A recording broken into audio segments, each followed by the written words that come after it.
सारेगामा कारवां mini भक्ति। जय श्री कृष्ण। भगवत गीता के अध्याय 10 में मैं शैलेंद्र भारती आपका स्वागत करता हूं। दोस्तों, इस अध्याय का विषय या शीर्षक है विभूति योग। जैसे जैसे गीता के अध्याय बढ़ रहे हैं, हमें श्री कृष्ण का तत्व समझ में आ रहा है। किसी भी काम का अगर आपने तत्व नहीं समझा तो वो काम न करने के बराबर है, और अगर उसका तत्व समझ लिया जाए तो उस काम को आपसे अच्छा और कोई नहीं कर पाएगा। जितना जितना ये समझ में आता जाएगा, उतना उतना आपका सोचने का नजरिया भी बदलता जाएगा। तो आइए शुरुआत करते हैं। अध्याय 10 विभूति योग। श्री भगवानुवाच भूय एव महाबाहो शृणु मे परमं वचः यत्तेऽहं प्रीयमाणाय वक्ष्यामि हितकाम्यया। कृष्ण अर्जुन से अपने परम रहस्य और प्रभाव युक्त वचन को दोबारा सुनने को कहते हैं। कृष्ण अर्जुन से अत्यंत प्रेम रखते हैं और ये रहस्य और प्रभाव युक्त वचन वो उसके हित के लिए ही कह रहे हैं। लेकिन दोबारा क्यों? दोस्तों, परीक्षा से पहले अभ्यास के समय हर बात एक बार में समझ आ जाए ये जरूरी नहीं। बार बार एक ही बात को सुनकर उसे समझना पड़ता है।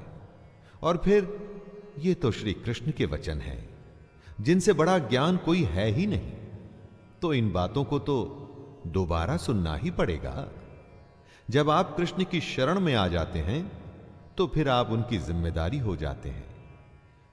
जब तक अर्जुन को समझ नहीं आया तब तक प्रभु ज्ञान देते रहेंगे। न मे विदुः सुरगणाः प्रभवं न महर्षयः अहमादिर्हि देवानां महर्षिणां च सर्वशः। कृष्ण के पैदा होने को न देवता लोग जानते हैं और न महर्षि जन, और इसके पीछे वजह है। कृष्ण सब प्रकार से देवताओं का और महर्षियों के भी आदि कारण है। कृष्ण का कहना है कि जन्म कर्म च मे दिव्यम, अर्थात कृष्ण का जन्म और कर्म अलौकिक है, हमारी इन साधारण आंखों से नहीं देखा जा सकता। यही वजह है कि देवता और महर्षि भी कृष्ण की उत्पत्ति को, कृष्ण के प्रकट होने को, कृष्ण के देव भाव को, उनके परम तत्व को समझ नहीं सकते। कृष्ण तो उनके भी आदि कारण है। यो माम जमनादिं च वेत्ति लोकमहेश्वरम् असम्मूढ़ः समर्थ्येषु सर्वपापैः प्रमुच्यते। कृष्ण अजन्मा है, यानी कि जन्म से रहित, अनादि है। अनादि उसको कहते हैं जो आदि रहित हो एवं सबका कारण हो, और जो ये बात जानता है कि कृष्ण ही लोकों का महान ईश्वर तत्व है, वह मनुष्य संपूर्ण पापों से मुक्त हो जाता है और पुनर्जन्म को प्राप्त नहीं होता। कृष्ण यहां पर कुछ अपनी ही बताई बातों को दोहरा रहे हैं, दोबारा बता रहे हैं ताकि समझने में कोई चूक ना हो। वो चाहते हैं कि हर कोई उनके ईश्वर तत्व को समझे, ये जाने कि आखिर कैसे पूरे संसार में जीव और निर्जीव में श्री कृष्ण की ही छवि है।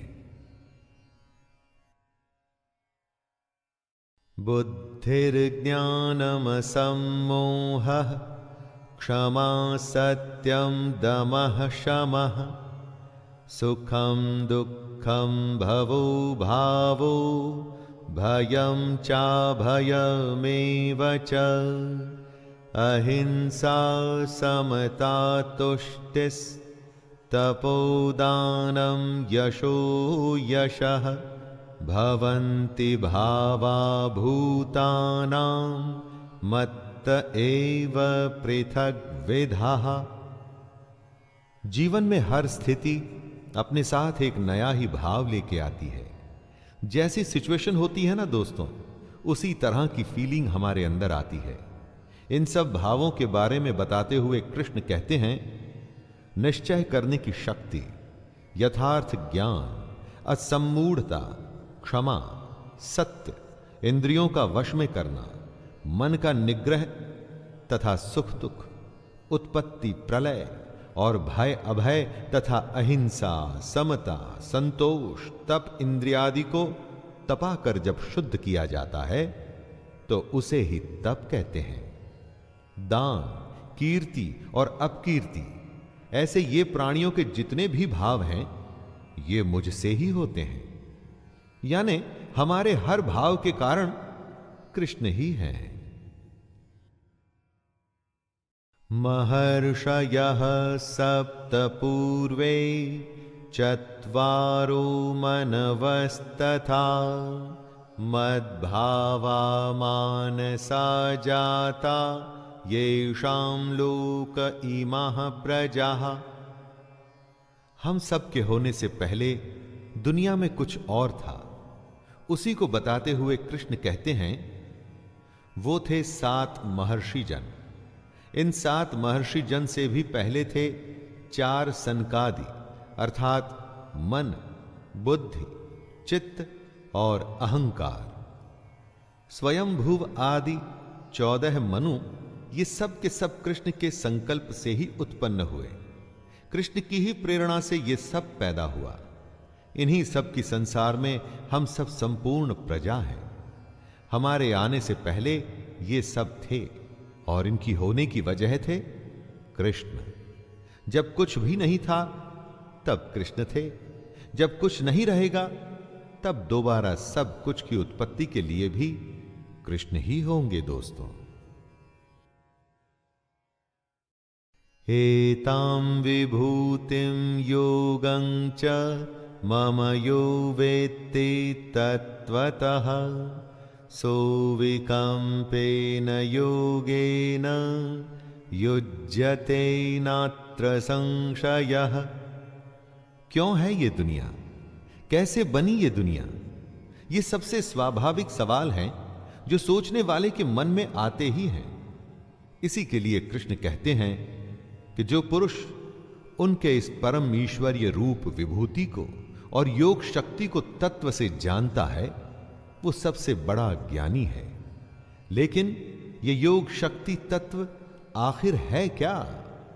जो कुछ है वो सिर्फ दृश्य मात्र संसार है, सब भगवान की माया है और एक कृष्ण ही सर्वत्र परिपूर्ण है जो हर किसी में है। बस ये जानना ही तत्व को जानना है दोस्तों। जो पुरुष इस तत्व को समझ जाता है वो निश्चल भक्ति योग से युक्त हो जाता है। अहम सर्वस्य प्रभवो मत्तः सर्वं प्रवर्तते इति मत्वा भजन्ते मां बुधा भाव समन्विताः। इस जगत में जो हम देखते हैं, जो सुनते हैं, जो ग्रहण करते हैं, उससे हमारे मन में कुछ भाव पैदा होते हैं। लेकिन कहां से आते हैं ये भाव? कभी सोचा है ये आपने? कुछ पाने का, कुछ छोड़ने का मन करता है। इसी के लिए कृष्ण कहते हैं, मैं ही संपूर्ण जगत की उत्पत्ति का कारण हूं और मुझसे ही सब जगत चेष्टा करता है। हम जो भी कोशिश करते हैं, हमारे सारे भाव, हमारी हर चेष्टा के पीछे कृष्ण है। तो दोस्तों जरा सोचिए, जब आप श्रद्धा और भक्ति से बुद्धिमान बनकर उस परमेश्वर को निरंतर भजेंगे तो कैसे भाव आएंगे आपके मन में? जब आप अच्छे कर्म करेंगे तो ऐसा हो नहीं सकता कि आपके मन में बुरे भाव आएं। मच्चित्ता मद्गत प्राणा बोधयन्तः परस्परं कथयन्तश्च मां नित्यं तुष्यन्ति च रमन्ति च। मदगत प्राणा अर्थात उस ईश्वर के लिए जिसने अपना जीवन अर्पण कर दिया है, कृष्ण में मन लगाने वाले और उन्हीं में अपने प्राणों को अर्पण करने वाले आपस में जब कृष्ण या परमेश्वर के बारे में चर्चा करते हैं तो उसका प्रभाव बहुत बड़ा होता है। इसीलिए सत्संग या हर सुबह और शाम की आरती को बहुत महान बताया गया है। जब सच्चे मन से कृष्ण को मानने वाले आपस में कृष्ण का कथन करते हैं तो वो हर तरह से कृष्ण में ही रमण करते हैं, कृष्ण में ही रहते हैं और फिर एक दिन उसी को प्राप्त भी होते हैं। तेषां सततयुक्तानां भजतां प्रीतिपूर्वकं ददामि बुद्धियोगं तं येन मामुपयान्ति ते। दोस्तों, स्कूल, कॉलेज, यूनिवर्सिटी में जब आप पढ़ते हैं, किसी कैंप में अपनी विशेष ट्रेनिंग के लिए जाते हैं तो क्या होता है? दिन रात आप अपने ही जैसे एक विद्या को साधने वाले बहुत सारे लोग आपस में अपने चुने हुए विषय या खेल के बारे में बातें करते हैं, डिस्कस करते हैं, बातों को समझते हैं और एक दूसरे को ठीक भी करते हैं, सीखते हैं और सिखाते हैं। सत्संग और परमेश्वर की साधना भी तो वही है। योग और क्या है? जब निरंतर उसके ध्यान में लगे रहेंगे तभी तो तत्वज्ञान रूप योग की प्राप्ति होगी। जिस दिन योग प्राप्त हो गया दोस्तों, तो समझिए सब कुछ हो गया। तेषामेवानुकंपार्थम अहम ज्ञानजं तमः नाशयाम्यात्मभावस्थो ज्ञानदीपेन भास्वता। जिसने हमारे ऊपर कृपा करनी है वो तो असल में हमारे अंदर ही है, हमारे पास ही है, न काबे में न कैलाश में। हमारे अंदर रह के वो हमारे अंदर के अज्ञान को नष्ट करता है।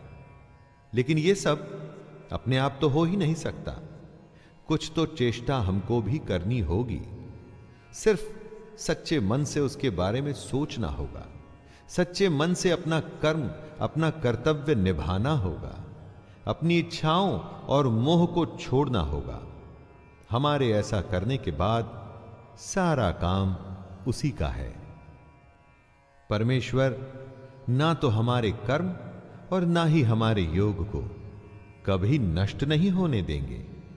इसी तरह से वो हमें मुक्ति देंगे।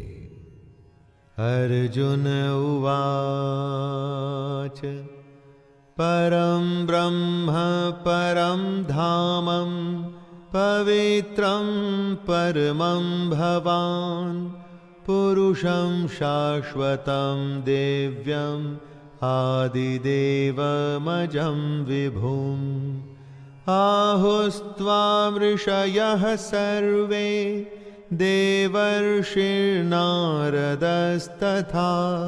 हसितो देवलो व्यासः स्वयं चैव ब्रवीषि मे।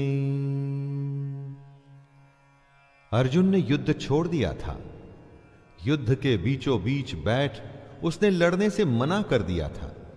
इसीलिए कृष्ण ने उसे ज्ञान देना शुरू किया था। ऐसा लगता है कि शायद अब उसे कृष्ण का ज्ञान और उनका स्वरूप समझ में आ रहा है। समय लगता है दोस्तों, लेकिन अगर आप अपने सारथी, अपने मार्गदर्शक, अपने गुरु की बातें ध्यान से सुने तो ज्ञान अवश्य ही प्राप्त होता है। अर्जुन कृष्ण को परम ब्रह्म परम धाम और परम पवित्र बताते हुए कहते हैं, आपको सब ऋषिगण सनातन दिव्य पुरुष एवं देवों का भी आदि देव, अजन्मा और सर्वव्यापी कहते हैं। वैसे ही देवर्षि नारद, असित, देवल ऋषि तथा महर्षि व्यास भी कहते हैं।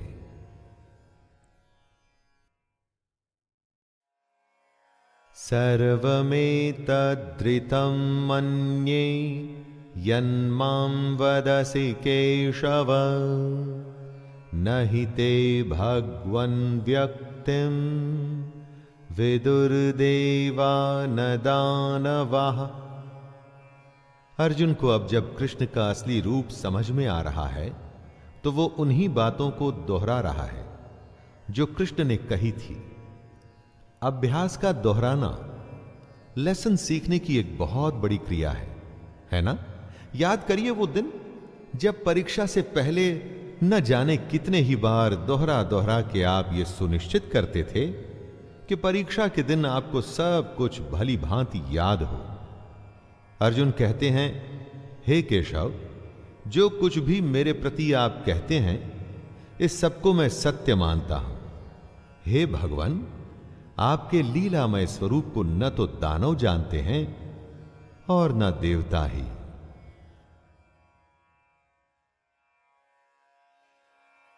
स्वयमेवात्मनात्मानं वेत्थ त्वं पुरुषोत्तमं भूतभावन भूतेश देवदेव जगत्पते।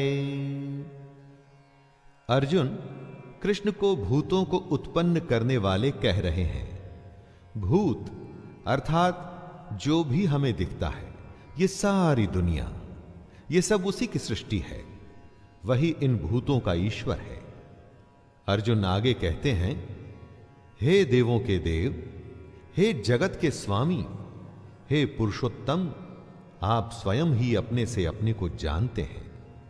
दोस्तों, इस बात को दोबारा सुनिए। आप स्वयं ही अपने से अपने को जानते हैं। क्या मतलब हुआ इसका? कृष्ण हमारे अंदर होते हैं और हमारे अंदर रहते हुए ही वो हमारे अंदर वो भाव जगाते हैं जिससे हम कृष्ण के असली रूप को जान सकें।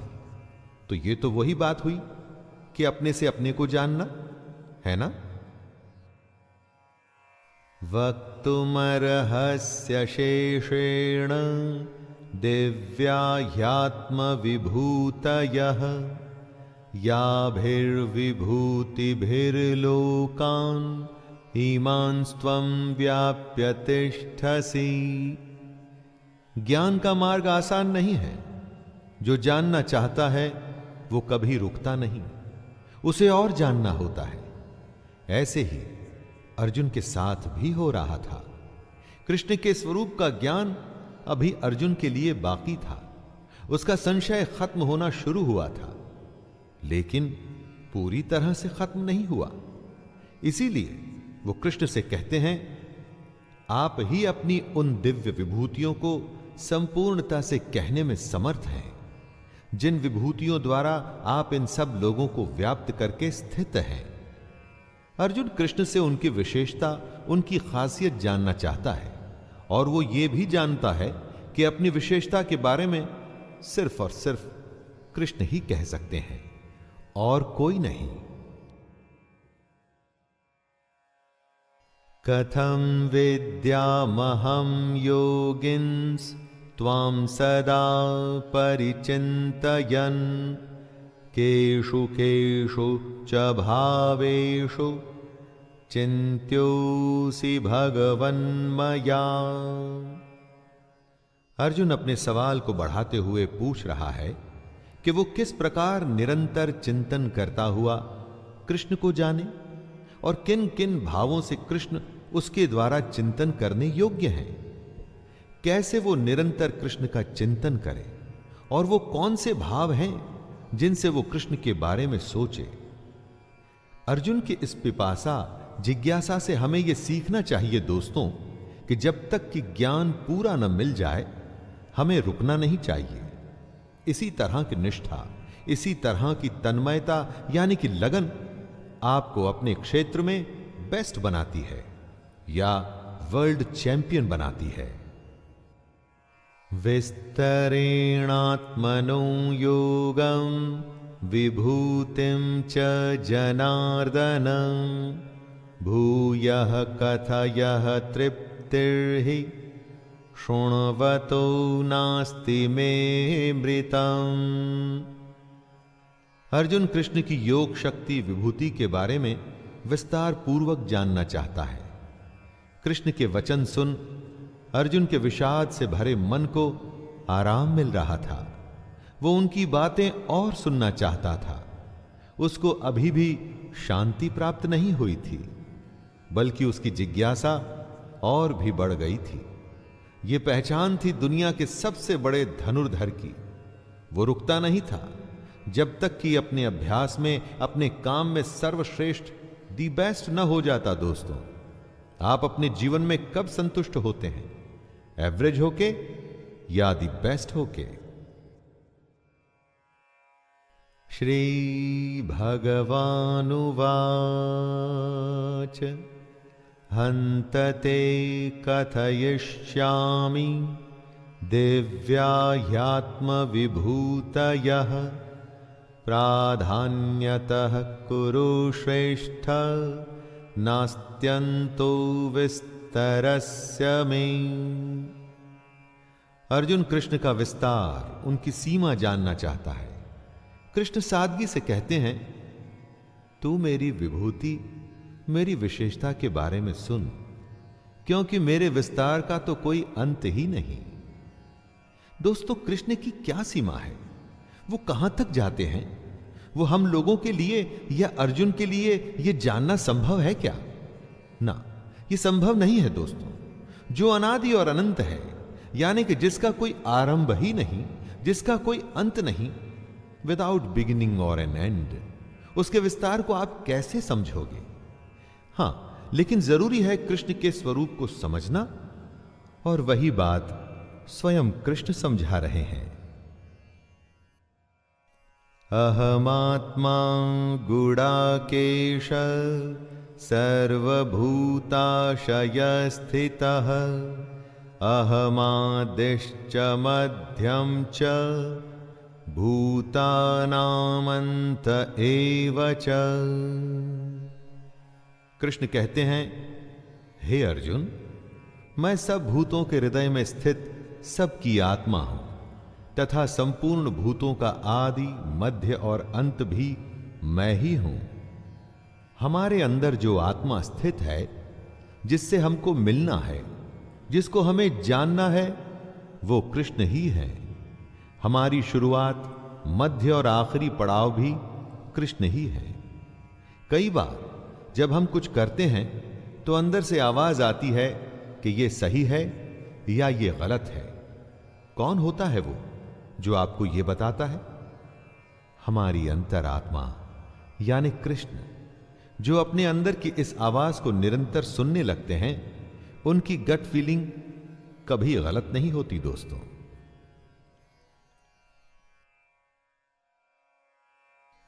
आदित्यानामहं विष्णुर्ज्योतिषां रविरंशुमान् मरीचिर्मरुतामस्मि नक्षत्राणामहं शशि।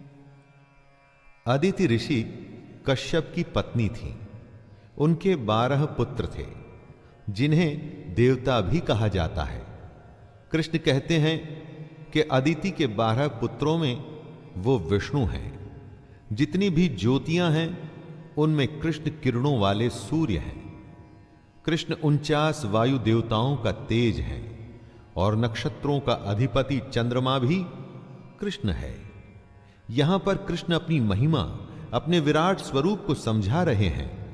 सिर्फ बातों की परिभाषा न समझिए दोस्तों, उनमें छुपा तत्व, उसके अंदर की गहरी बात को समझिए। जितनी भी ज्योतियां हैं, उनमें जो सूर्य है वो कृष्ण है। क्या आप और किसी ज्योति को जानते हैं जो सूर्य से अधिक तेज हो? वेदानां सामवेदोऽस्मि देवानामस्मि वासवः इन्द्रियाणां मनश्चास्मि भूतानामस्मि चेतना। कृष्ण अपने को वेदों में साम वेद बताते हैं। चारों वेदों में कृष्ण ने खुद को साम वेद बताया है। जितने भी देव हैं उनमें वो इंद्र हैं। हमारी जो 5 इंद्रियां हैं उनमें कृष्ण मन है। मन को जीत लेने पर इंद्रियों को वश में करना मुश्किल नहीं होता। इसीलिए कृष्ण हमेशा मन पर विजय पाने की बात करते हैं। और जितने भी प्राणियों की जो चेतना है, यानी कि उनकी जीवन शक्ति, वो शक्ति जो उनमें संचार करती है, जिसकी वजह से हम सारे प्राणी जिंदा हैं, वो चेतना कृष्ण ही हैं। जब हमारे प्राण निकल जाते हैं, हमारी चेतना चली जाती है, तो समझिए कि हम में से कृष्ण निकल गए।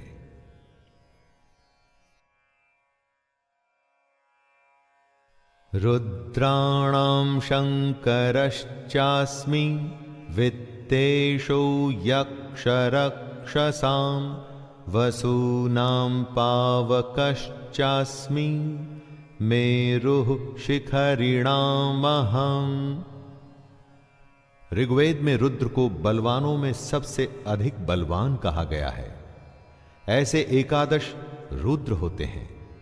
कृष्ण कहते हैं, मैं एकादश रुद्रों में शंकर हूं। रुद्र देवता को दुष्टों को दंड देने वाला, रोगों का निवारण करने वाला, महावीर और सभा का अध्यक्ष कहा गया है। ऐसे रुद्रों में कृष्ण शंकर हैं। और यक्ष तथा राक्षसों में कृष्ण ने अपने आप को धन का स्वामी कुबेर कहा है। 8 वसुओं में कृष्ण अग्नि हैं। और शिखर वाले पर्वतों में जो सुमेरु पर्वत हैं, वो कृष्ण ही हैं। किसी भी वस्तु या प्राण की जो परिपक्वता है, वो कृष्ण है। पुरोधसां च मुख्यं मां विद्धि पार्थ बृहस्पतिं सेनानीनामहं स्कंदः सरसामस्मि सागरः। पुरोहित यानी कि धार्मिक कृत्य करने वाला। कृष्ण कहते हैं कि पुरोहितों में मुखिया बृहस्पति मुझको ही जान। अर्थात जितने भी धार्मिक काम करने वाले पुरोहित हैं, उनमें जो मुखिया हैं यानी कि बृहस्पति, वो कृष्ण हैं। बृहस्पति को प्रार्थना या भक्ति का स्वामी भी कहा जाता है। मतलब कि जितने भी प्रार्थना करने वाले हैं, उनमें सर्वश्रेष्ठ बृहस्पति श्री कृष्ण ही हैं। उसके आगे कृष्ण कहते हैं, हे पार्थ, मैं सेनापतियों में स्कंद और जलाशयों में समुद्र हूं। जितने भी पूरे विश्व में जलाशय हैं, उनमें समुद्र यानी कि ओशन कृष्ण है, क्योंकि समुद्र से बड़ा जलाशय संभव नहीं है। दोस्तों, महर्षिणां भृगुरहं गिरामस्म्येकमक्षरं यज्ञानां जपयज्ञोऽस्मि स्थावराणां हिमालयः। 7 महाऋषियों में से एक थे ऋषि भृगु, ज्योतिष के विद्वान, जिन्होंने भृगु संहिता की रचना भी की थी। कृष्ण कहते हैं कि महर्षियों में वो भृगु हैं। ऐसा कहा जाता है कि भृगु ब्रह्मा के मानस पुत्र थे, अर्थात माइंड बॉर्न। वो पुत्र जो ब्रह्मा के मानस से निकले थे। भृगु ऋषि के वंशजों को ही भार्गव भी कहा जाता है। इसके आगे कृष्ण कहते हैं कि शब्दों में एक अक्षर अर्थात ओंकार वो ही है। ओंकार वो ब्रह्मांड विस्फोट, बिग बैंग के समय निकला आदि शब्द है। वो ओंकार कृष्ण है। सब प्रकार के यज्ञों में कृष्ण जप यज्ञ है और स्थिर रहने वालों में हिमालय पहाड़ है। जो हमेशा तटस्थ रहता है वो हिमालय है। और वही हिमालय कृष्ण है।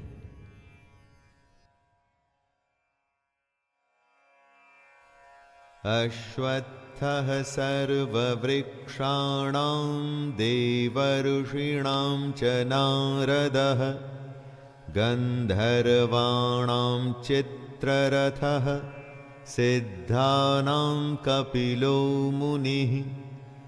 जितने भी वृक्ष हैं उनमें से कृष्ण ने अपने आप को अश्वत्थ कहा है। अश्वत्थ यानी कि पीपल। पीपल की संज्ञा को खुद से कृष्ण ने इसलिए जोड़ा क्योंकि इससे वो ये समझाना चाहते हैं कि ऊपर परमात्मा जिसका मूल है और नीचे प्रकृति जिसकी शाखाएं हैं, जिसकी जड़ें तो ऊपर हैं और जिसकी शाखाएं नीचे हैं। नीचे प्रकृति और ऊपर परमात्मा। इसीलिए सब वृक्षों में कृष्ण अपने को पीपल का वृक्ष कहते हैं। देवर्षियों में कृष्ण, नारद मुनि और गंधर्वों में चित्ररथ और सिद्धों में कपिल मुनि कृष्ण ही हैं। उच्चैः श्रवसमश्वानां विद्धि माममृतोद्धवम् ऐरावतं गजेन्द्राणां नराणां च नराधिपम्। कृष्ण अपने को घोड़ों में अमृत के साथ उत्पन्न होने वाला उच्चैः श्रवा नामक घोड़ा बताते हैं। घोड़ा गति का प्रतीक है दोस्तों। आत्मा के तत्व को पकड़ने के लिए मन जब गति पकड़ता है तो वो घोड़ा है, और वो घोड़ा जो अमृत के साथ जन्मा वो श्रेष्ठ है। दुनिया में हर वस्तु नाशवान है, लेकिन आत्मा अजर अमर है, यानी अमृत स्वरूप।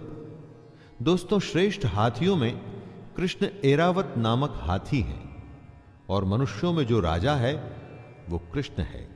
हर एक अवस्था या वस्तु में जो सबसे श्रेष्ठ है वही कृष्ण है। आयुधानामहं वज्रं धेनूनामस्मि कामधुक् प्रजनश्चास्मि कंदर्पः सर्पाणामस्मि वासुकिः। दोस्तों, आपने बहुत बड़े बड़े वेपन्स देखे होंगे युद्धों में या फिल्म्स में। पुराने समय में एक शस्त्र होता था वज्र, जिससे बड़ा कोई शस्त्र नहीं होता था। यह वज्र दधीचि ऋषि की अस्थियों से बना था, इसलिए यह श्रेष्ठ था। सब शस्त्रों में कृष्ण ही वज्र हैं। गौओं में अपने आप को कृष्ण बता रहे हैं कामधेनु। पुरुष और नारी अगर साथ नहीं आएंगे तो यह दुनिया खत्म हो जाएगी। और जब शास्त्र द्वारा बताई गई रीति से संतान की उत्पत्ति करते हैं तो उस संतान को उत्तम बताया जाता है। शास्त्रोक्त रीति से संतान की उत्पत्ति का जो हेतु है वो कामदेव, वो भी कृष्ण है। सर्पों में सर्पराज, जी हां वासुकी, वो भी कृष्ण ही हैं। अनंतश्चास्मि नागानां वरुणो यादसामहं पितॄणामर्यमा चास्मि यमः संयमतामहं। कृष्ण कहते हैं, नागों में मैं शेष नाग हूं।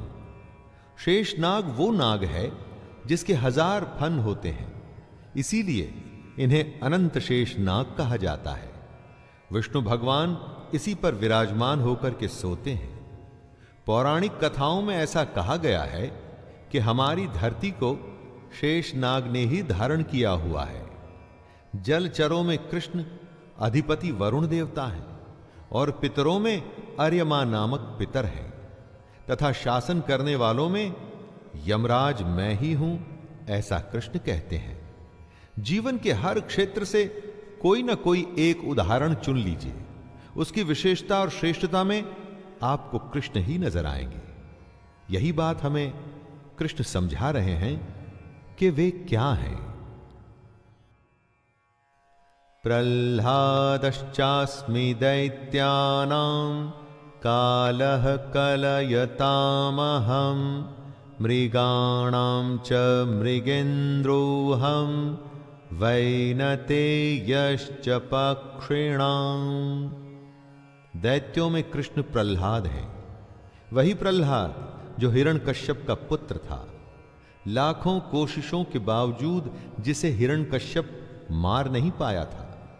कृष्ण आगे कहते हैं कि गणना करने वालों का समय वो ही है। क्षण, घड़ी, दिन, पक्ष, मास आदि में जो समय है वो कृष्ण ही है। दोस्तों जरा सोचिए, जब समय बीतता है तो क्या होता है? समय को अगर आपको डिफाइन करना हो तो क्या कर पाएंगे आप? क्या चीज है समय? हर पल हर समय जो बीत रहा है, लेकिन उसे समझाना या समझना बहुत ही मुश्किल है। और वही समय कृष्ण है। पशुओं में कृष्ण सिंह है और पक्षियों में वो गरुड़ है। पवनः पवतामस्मि रामः शस्त्रभृतामहं झषाणां मकरश्चास्मि स्रोतसामस्मि जाह्नवी। यज्ञ से सारा माहौल, सारा वातावरण शुद्ध हो जाता है। ऐसी पवित्र करने वाली वायु कृष्ण है। वायु के बिना जीवित रहना असंभव है। बुरे से बुरे प्रदूषण से जब वातावरण बिगड़ जाता है, तब शुद्ध वायु ही उसको पवित्र करके सांस लेने लायक बनती है। और ये वायु कृष्ण है। जो शस्त्र उठाते हैं, युद्ध करते हैं, उनमें कृष्ण श्री राम है। मर्यादा पुरुषोत्तम दशरथ पुत्र राम, रावण का वध कर धर्म की स्थापना करने वाले राम। मछलियों में कृष्ण मगरमच्छ हैं और नदियों में कृष्ण श्री भागीरथी की गंगा जी है। भगीरथ ऋषि के तप से जो गंगा धरती पर आई थी और जिसे शिव ने अपनी जटाओं में समाहित किया था, वही पवित्र गंगा कृष्ण है। सर्गाणामादिरन्तश्च मध्यं चैवाहमर्जुन अध्यात्मविद्या विद्यानां वादः प्रवदतामहं। हे अर्जुन, सृष्टियों का आदि और अंत तथा मध्य भी मैं ही हूं। सृष्टि जहां से शुरू हुई, अभी जो चल रही है, यानी कि मध्य, और एक दिन जब प्रलय आएगा और सब उसी ब्रह्म में विलीन हो जाएगा, यानी कि अंत, ये तीनों अवस्थाएं कृष्ण हैं। कृष्ण आगे कहते हैं कि मैं विद्याओं में आध्यात्म विद्या अर्थात ब्रह्म विद्या और परस्पर विवाद करने वालों का तत्व निर्णय के लिए किया जाने वाला वाद भी मैं ही हूं। हर विषय की अलग विद्या होती है। आध्यात्म विद्या अर्थात ब्रह्म विद्या, यानी कि वो विद्या जो हमारी आत्मा का द्वार आध्यात्म की तरफ खोले, जिससे हमें ब्रह्म की प्राप्ति हो, वो कृष्ण है।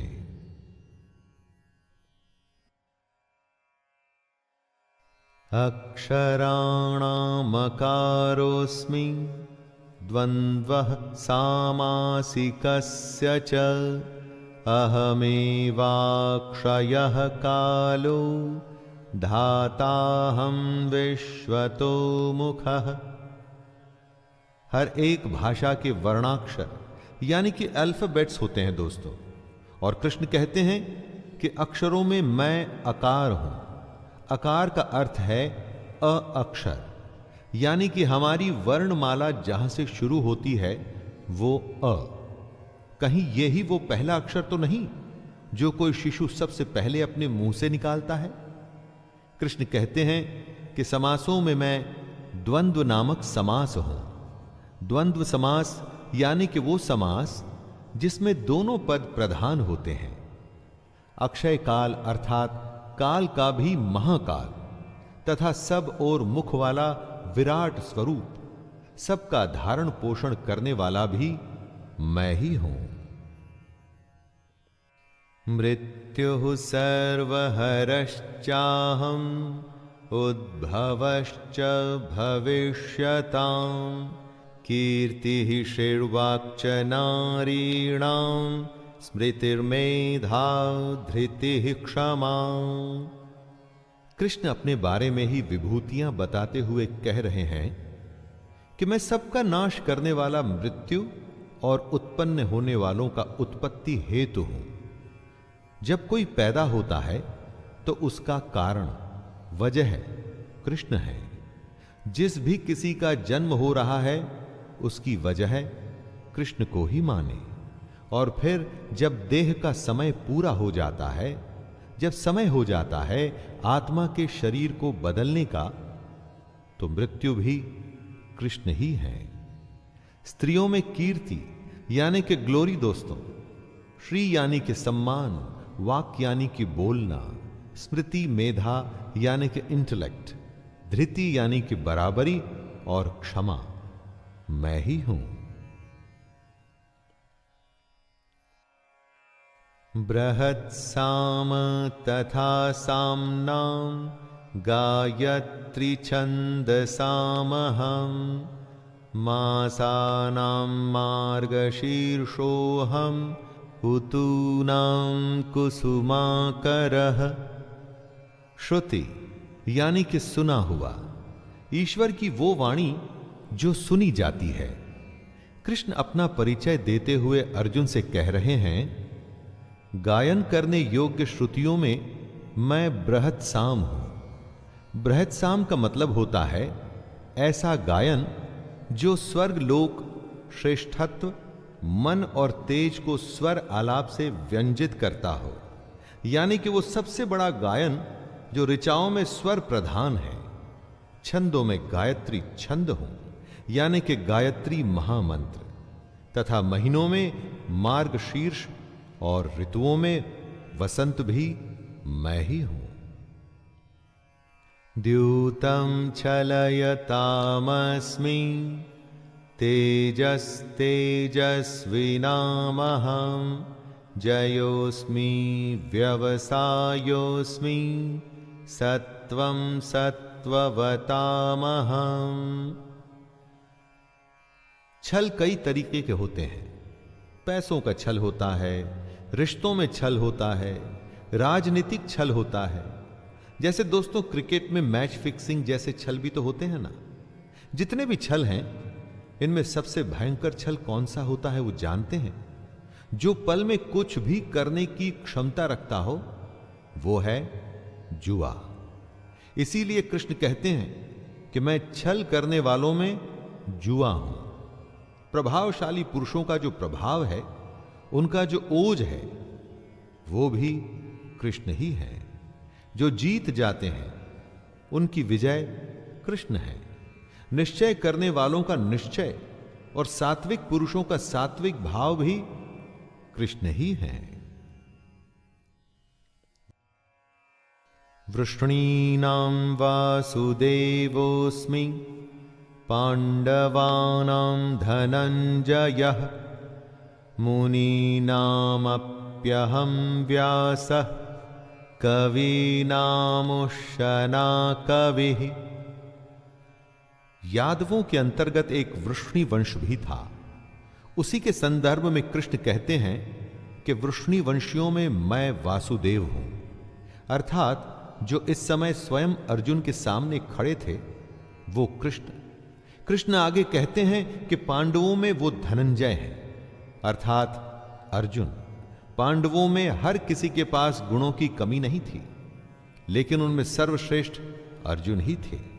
तो स्वाभाविक ही है कि उन सब में से अगर कोई कृष्ण हो सकता था तो अर्जुन। मुनियों में वो वेद व्यास है, महाभारत के महान रचयिता। और कवियों में शुक्राचार्य कवि भी कृष्ण ही हैं।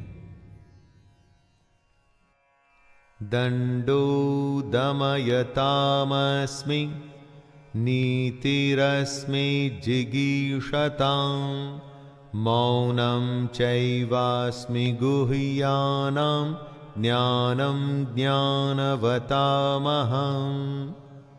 मैं दमन करने वालों का दंड अर्थात दमन करने की शक्ति हूं। दबाने का काम सिर्फ शक्ति का काम होता है, उसमें और कुछ काम नहीं आता।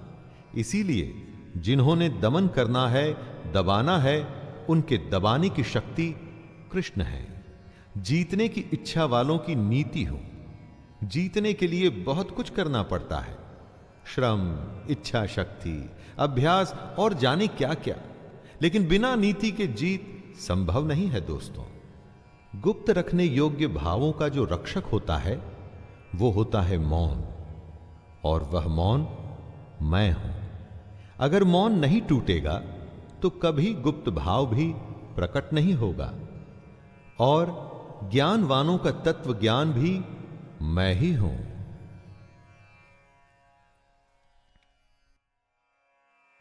यच्चापि सर्वभूतानां बीजं तदहमर्जुन न तदस्ति विना यतस्यान् मया भूतं चराचरम्। हे अर्जुन, जो सब भूतों की उत्पत्ति का कारण है वो भी मैं ही हूं, क्योंकि ऐसा चर और अचर कोई भी भूत नहीं जो मुझसे रहित हो। जिसमें प्राण हैं या जो निर्जीव हैं वो इस दुनिया में मेरे ही संकल्प से हैं। उसकी उत्पत्ति मुझसे ही हुई है और एक दिन उसने मुझ में ही विलीन हो जाना है। दोस्तों, जिनमें प्राण है उनकी आत्मा उसी परमात्मा कृष्ण का अंश है। कृष्ण उनमें हमेशा से विद्यमान है। अविद्या को हटाकर ज्ञान हासिल कर हम कृष्ण को अपने अंदर पा सकते हैं, और जो निर्जीव हैं वो प्रलय तक धरती पर मौजूद हैं और उसके बाद वापस से कृष्ण में ही मिल जाएंगे। नान्तोऽस्ति मम दिव्यानां विभूतीनां परन्तप एष तुद्देशतः प्रोक्तो विभूतेर्विस्तरो मया। कृष्ण अर्जुन को अपनी महिमा, अपना स्वरूप बता रहे थे। इसके बाद वो अर्जुन से कहते हैं कि हे परंतप, मेरी दिव्य विभूतियों का अंत नहीं है। मैंने अपनी विभूतियों का यह विस्तार तो तेरे लिए एक देश से अर्थात संक्षेप से कहा है। कृष्ण ने अपनी कई विभूतियों के बारे में अर्जुन से कहा। जीवन से जुड़े हर क्षेत्र से उन्होंने उदाहरण दिए। इतना कुछ कहने के बाद भी उनकी विभूतियों का अंत नहीं हुआ। हो भी नहीं सकता दोस्तों। कृष्ण का कहना है कि उनका कोई विस्तार नहीं, वो तो बिना सीमा के हैं। यद्यद्विभूतिमत्सत्त्वं श्रीमदूर्जितमेव वा तत्तदेवावगच्छत्वं मम तेजूषसंभवम्। इस श्लोक में कृष्ण अपनी सारी विभूतियों को एक सूत्र में बांधते हुए, जनरलाइज करते हुए कहते हैं दोस्तों कि जो जो भी विभूति युक्त अर्थात ऐश्वर्य युक्त, कांति युक्त और शक्ति युक्त वस्तु है, उसको तू मेरे तेज के अंश की ही अभिव्यक्ति जान। आप अपने चारों तरफ जो भी देखें, चाहे दमन देखें या प्रभावशाली व्यक्ति देखें, छल देखें या गायन सुने, हर किसी चीज, क्रिया, प्राणी में जो भी तेज, ऐश्वर्य और कांति से भरे हुए हों, तो ये जान लीजिएगा कि वो कृष्ण का ही अंश है। इससे सीखना है दोस्तों कि जो भी आप करें उसमें अगर सबसे उत्तम आपको होना है तो उसमें कृष्ण को ढूंढिए। अथवा बहुनैतेन किं ज्ञातेन तवार्जुन विष्टभ्याहमिदं कृत्स्नम् एकांशेन स्थितो जगत्। अपने इस श्लोक में कृष्ण अपनी विभूतियों को समेटते हुए अर्जुन से कहते हैं, हे अर्जुन, ये सब बहुत जानने से तेरा क्या प्रयोजन है? मैं इस संपूर्ण जगत को अपनी योग शक्ति के एक अंश मात्र से धारण करके स्थित हूं। कृष्ण ने अर्जुन को अपनी एक एक बात बताई दोस्तों, अपने हर रूप के बारे में ज्ञान दिया। लेकिन अब वो ऐसा कह रहे हैं कि इन सब बातों से अर्जुन का क्या मतलब? अर्जुन को और हमको सिर्फ एक ही बात से प्रयोजन होना चाहिए, अपने युद्ध, अपने कर्म और अपने कर्तव्य से। दोस्तों, ये था गीता का 10वां अध्याय। यहां पर हम परिचित हुए कृष्ण की विभूतियों से, कैसे हर अंश में, हर काम में, हर वस्तु में कृष्ण मौजूद हैं। बस देखने की, पहचानने की देर है कृष्ण को। आपको वे हर कहीं मिलेंगे, हर जगह मिलेंगे, हर एक में मिलेंगे। खैर, अब हम मिलेंगे 11वें अध्याय में। तब तक के लिए अपने दोस्त शैलेंद्र भारती को आज्ञा दीजिए। जय श्री कृष्ण।